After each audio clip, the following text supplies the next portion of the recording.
Não há efeito sem causa. O nada não poderia produzir coisa alguma. Estão aí axiomas, isto é, verdades incontestáveis. Ora, como se verifica em cada um de nós a existência de forças, de potências que não podem ser consideradas como materiais, há necessidade, para explicar a sua causa, de remontar a outra origem além da matéria, a esse princípio que designamos por alma ou espírito. Quando, perscrutando-nos a nós mesmos, queremos aprender a nos conhecer, a analisar as nossas faculdades, quando, afastando da nossa alma a escuma nela acumulada pela vida, o espesso invólucro de que os preconceitos, os erros, os sofismas revestiram a nossa inteligência, penetramos nos recessos mais íntimos do nosso ser e nos achamos então em face desses princípios augustos, sem os quais não há grandeza para a humanidade. O amor do bem, o sentimento da justiça e do progresso. Esses princípios, que se encontram em graus diversos, no ignorante, do mesmo modo que no homem de gênio, não podem proceder da matéria, que está desprovida de tais atributos. E se a matéria não possui essas qualidades, como poderia por si só formar os seres que estão com elas dotados? O sentimento do belo e do verdadeiro, a admiração que experimentamos pelas obras grandes e generosas, teriam assim a mesma origem que a carne do nosso corpo e o sangue das nossas veias. Entretanto, devemos antes considerá-los como reflexos de uma alta e pura luz que brilha em cada um de nós, do mesmo modo que o sol se reflete sobre as águas, estejam estas turvas ou límpidas.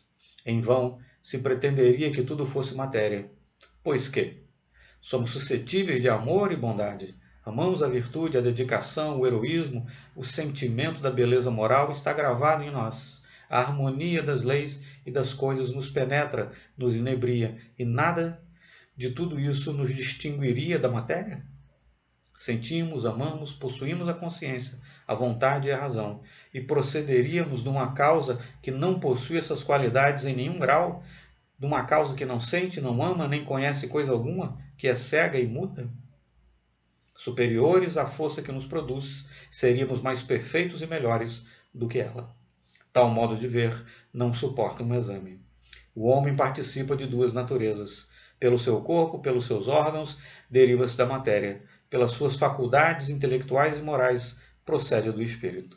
Relativamente ao corpo humano, digamos ainda com mais exatidão que os órgãos componentes dessa máquina admirável são semelhantes a rodas incapazes de andar sem um motor, sem uma vontade que os ponha em ação. Esse motor é a alma.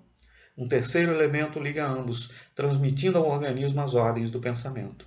Esse elemento é o perispírito, matéria etérea que escapa aos nossos sentidos. Ele envolve a alma, acompanha-a, depois da morte nas suas peregrinações infinitas, depurando-se, progredindo com ela, constituindo para ela um corpo diáfano, vaporoso.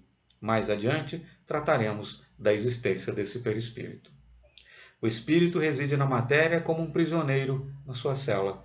Os sentidos são as fendas pelas quais se comunica com o mundo exterior. Mas, enquanto a matéria declina cedo ou tarde, se enfraquece e se desagrega, o espírito aumenta em poder e se fortifica pela educação e pela experiência. Suas aspirações engrandecem, estendem-se por além túmulo. Sua necessidade de saber, de conhecer, de viver é sem limites. Tudo isso mostra que o ser humano só temporariamente pertence à matéria. O corpo não passa de um vestuário de empréstimo, de uma forma passageira, de um instrumento por meio do qual a alma prossegue neste mundo a sua obra de depuração e progresso. A vida espiritual é a vida normal, verdadeira, sem fim.